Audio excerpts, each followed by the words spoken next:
Hello and welcome to this week's video of My Hero Academia. This week I'm reviewing episode 5 of volume 3 of Vigilantes. Let me know what you thought about it in the comment section down below, and you will be right out in next week's show. I want you to be sure to like, favorite, subscribe, click the bell and do all the YouTube stuff that YouTube wants you to do, because YouTube is an increasingly scary place for small content creators. Support your local small content creator today, it will do them a power of good, and we draw closer and closer to breaking 100 subscribers. It will be great to do that by the end of the year. But now on to the review, and we'll start off as we often do, starting out with the positives. And the headlines for this week's review are that it was a very silly but enjoyable episode and gave us a neat little insight into the backstory of one of our characters. I do worry, however, that this episode will be dismissed as filler. I, however, don't believe that, for reasons which will be discussed later on in the review. Much like the episode before last, which was centred almost totally around Captain Celebrity and his introduction, this week's episode is centred around the introduction of Crawler's mother, our latest big twist to the tale. Her arrival is, I will admit, a little bit much, but we'll discuss that later on. But unlike the introduction of Captain Celebrity a couple of weeks ago, we at least have a little bit more to talk about in regards to our other characters, so hey ho, we have content. We'll get in this episode, we get to see all our cast really putting in the effort to help their pal. Mikato has agreed to pretend to be Crawler's boyfriend, Knuckle Duster has had a wash, and Popstep is dressed like she's ram-raided a charity shop like an early 2010s hipster. It's all really spiriting to see them all mucking in and really help their pal like this. Though granted, they all have their own motivations for doing so. Mikato wants to do this so that she can get more info for her thesis, and she still probably thinks that Crawler is a vigilante, which, you know, he is, but she doesn't really know whether or not he is or not, because she asked the wrong question a few weeks ago, so, you know, if nothing else, she's still looking for information from him, and if nothing else, she really just hanging around with him because she wants someone to hold the camera and the microphone when she does her interviews. Knuckle Duster just wants somewhere to stay because, let's be honest, he, in the evening, is probably still going out and beating people up to save the day, as is his want. And with Popstep, yeah, we understand why she's doing all the effort and putting the effort in, because she fancies Crawler and is putting in the effort for him, but as expected, it totally goes in over his head. I will admit that, as is often the case with these things, I'm a little bit in two minds about her crush on Crawler, but any kind of negativity that I have towards it is mostly due to the fact I think that we need to spend more time with our two characters a little bit more. And we need to see them a little bit more as human beings, which I will admit I don't think we really have seen enough of that quite yet. Crawler needs to be a little bit more than just a nice guy. There needs to be a little bit more to his personality than that. This week we do get a bit of an insight as to why he is such a nice guy, at least a reason why I feel that he's become a nice guy.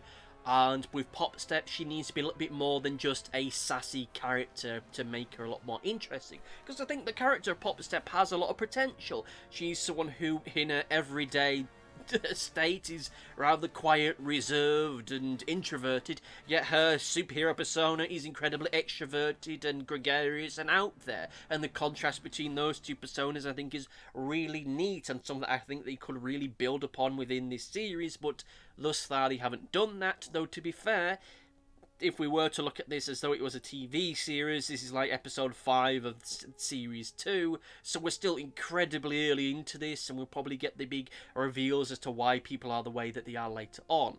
One thing that I will touch upon before we get into the introduction of Crawler's mother, and this might sound like damning with faint praise, but I will say that the translation on the business card looked good. The text and presentation of it was so boring that it looked perfect for a boring business card. That's just where we are. I mean, you've heard me talk about this for many weeks now. I think that the bits where they just airbrush over the Japanese text and put some direct English translations into it oftentimes just comes across as boring, because the text that they use seems to be the same bloody one all the time. It always seems to be they're using Times New Roman every single time they're doing it, and it looks boring. At least this week it works because it's on a boring business card, but we've seen it used in incredibly unfortunate places and incredibly boring places, or places where it should be exciting but it's done in a boring way. But at least this week it works because of how boring it is. Just remember, folks, when you're doing anything with text, whether you're making a comic book or a manga, whatever, the font you're using matters. It can convey so much.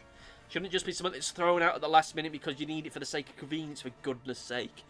Anyway, to talk about the actual meat of the episode itself, the big thing that is the centre of gravity for all of this, which is the mom descending! At the start of this episode, we get Crawler gets a call from his dad, warning him about his mother. The way that this is framed, it feels like it should be the cold open before a title card or before the intro drops on a TV series. If this was the anime, the moment where Crawler's dad says that you need to know something about your mother, that's the moment that the intro music would start to kick in and the opening sequence would kick off. It's a moment that makes you think, oh, she's in hospital, she's about to die, something big and horrible and dramatic's going to happen. Oh, this is the big dramatic turning point of the entire volume, of the entire season. This is the moment where things are going to get dark, depressing, dramatic and important. The time when we were dealing with Captain Celebrity and all this silly shite is over. No, now is the time for the proper, serious drama that's really going to kick this into high gear and to make it stand shoulder to shoulder with My Hero Academia and all the greats of anime and manga. But you just learn that she's coming to Tokyo. And I will admit, just as a sidebar, am I the only one that finds it odd that Tokyo is a place in this?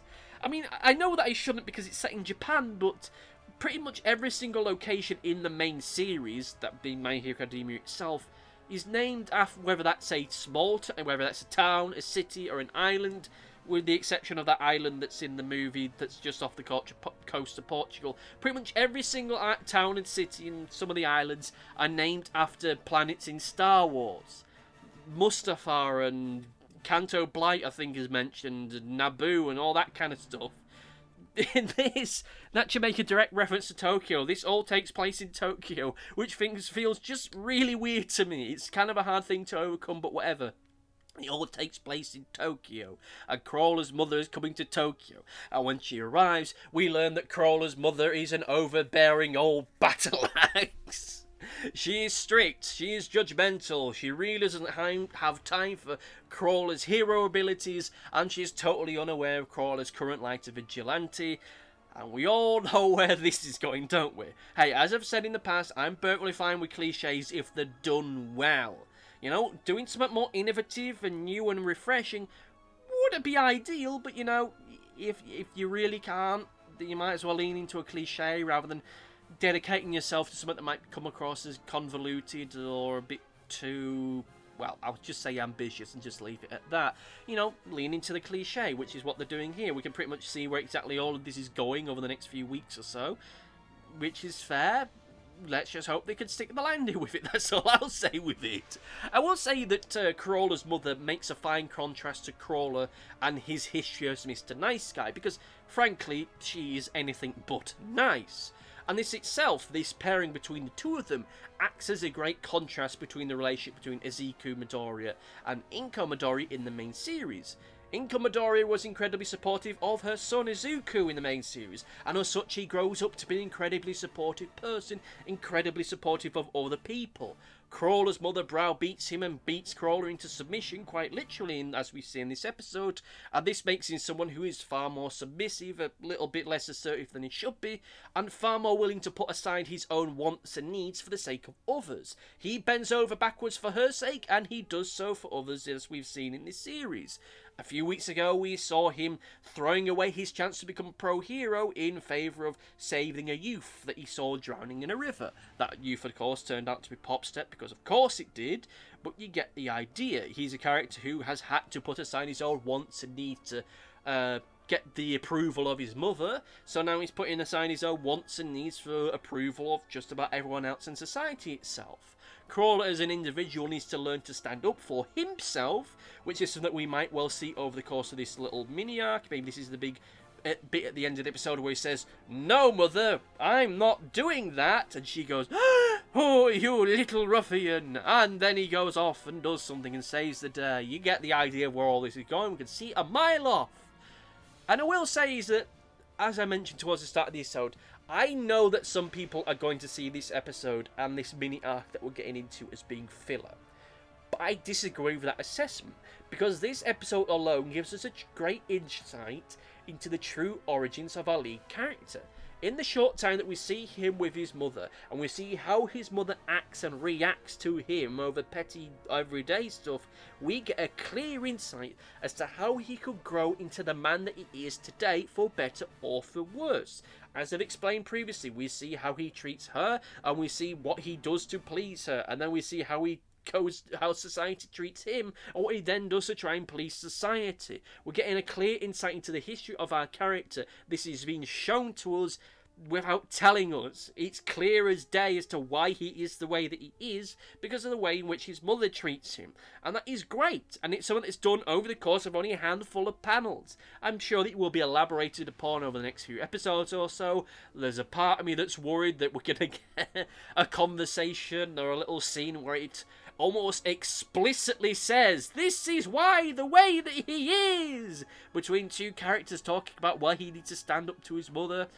But if it is, at least I can have the satisfaction of saying I fucking called it. But hey ho, that's just the way that it is. I mean, it's obvious. He's the way that he is because he's his mother. Because one of the big traits of My Hero Academia as a series, both the main series and as we're seeing now within Vigilantes, is that people are the way that they are because of their history. You know, things that they have done, people have done to them, or what a society has done for them. Everyone exists the way that they are because of things that have happened to them in their past, and that is something that I like. No one just exists. People are good or bad or crappy because of things they've done in the past to make them that way, and I like that. It means our characters feel a little bit more fleshed out and lived in. But anyway, we'll now go into the negatives. And I will say is that whilst I love the idea of all of this, I love the sheer cheesy cliche of the hero's mother's come to town and she's a stern old battleaxe. I kind of like the comedy of all of that. And I like getting the insight as to who this person is and why they made Crawler the way that they are. However, I will admit that I think that introducing yet another storyline at this point is a bit much. We have so many other storylines going along at the moment. We have this stuff with Makato trying to suss out Crawler. We have Captain Celebrity stealing Crawler's thunder. We have Bee and her schemes with all the trigger floating about in the background. We have the love triangle stuff with Crawler, Makato and Popstep, which again this week is touched upon. And now we have the introduction of Crawler's mother and all that comes with that. Yes, some of these plot threads are things happening in the background that are very much B and C plots, but right now we have at least 2 or 3 on the go, and having a 4th storyline right now feels like it's a bit much, and is commanding a bit much for my liking. Of course, by the looks of things, I get a feeling that this is just going to be the case for a couple episodes, then Crawler's mother's going to end up leaving it, because I don't think you can really drag this thing out for too long. And I will admit, from what I've seen thus far, Vigilantes is at least efficient when it comes to using its time. It didn't pull out or drag out the Stendhal stain stuff for too long, so hopefully they get the timing of the whole stuff with Crawler's mother right, but we'll soon see about all that. Well, that said, let's get into the overview, and as far as the overview is concerned, I enjoyed this episode. I enjoyed it quite a lot. I think that it sets up for some interesting ideas, a neat little, hopefully, short storyline with Crawler's mother. It gives us a great insight into the background of one of our characters, to why they are the way they are, in a less overt than usual way, and it just builds upon us plot threads and storylines that have just kind of been on the sidelines a little bit thus far, such as the whole thing about Crawler and Popstep, but, you know, we'll see how all that goes. Well, that's done, let us get into Comment Corner! It's time for Comment Corner, and once again we get a comment from Big X1 who says, "It was a fun one, though I'm looking forward to Captain Celebrity getting his comeuppance." And apologies for starting to turn into a pirate midway through that sentence. Yar, I hope Sir Captain Celebrity gets his comeuppance. Yar! Well, you know, thank you for the comment, and I will say that I'm sure that he'll be getting his sooner rather than later. Because you can't drag this thing out with Captain Celebrity for too long. I mean, sure, you can push him into the background for a little bit, but how long can you really draw this out for? Though I will say that, you know, I'm getting towards the end of this volume, so I'm looking forward to purchasing the next couple, because I like to buy these in bulk, and I'm fairly certain that I've seen his face on an issue that on a volume that's not for another 4 or 5 issues volumes time. So God knows exactly how long he's going to be in all this, but hopefully he's not quite an active present as he has been thus far. Because I like the character, but there comes a certain point where these characters are in it a little bit too much. It's like with Knuckle Duster a few weeks ago. I loved the character Knuckle Duster, and then I thought he was overplayed. Now they've taken him out of it a bit, and now I'm kind of thinking, oh, what happened to Knuckle Duster? What happened to that lovable old funster? But anyway, thank you for the comment, and I hope you all enjoyed this week's episode. Let me know what you thought about the episode itself in the comment section down below, and let me know what you thought about this issue, this episode of Vigilantes. Did you love it? Did you hate it? Let me know in the comment section down below, and you will be right in next week's show. With all that said and done, let us say goodbye. See you next time. Goodbye! Thanks for watching. Be sure to like, favourite, subscribe, click the bell and do all the YouTubey stuff that YouTube wants you to do. Go on, it'll do me a power of good. Until next time, my friends, goodbye!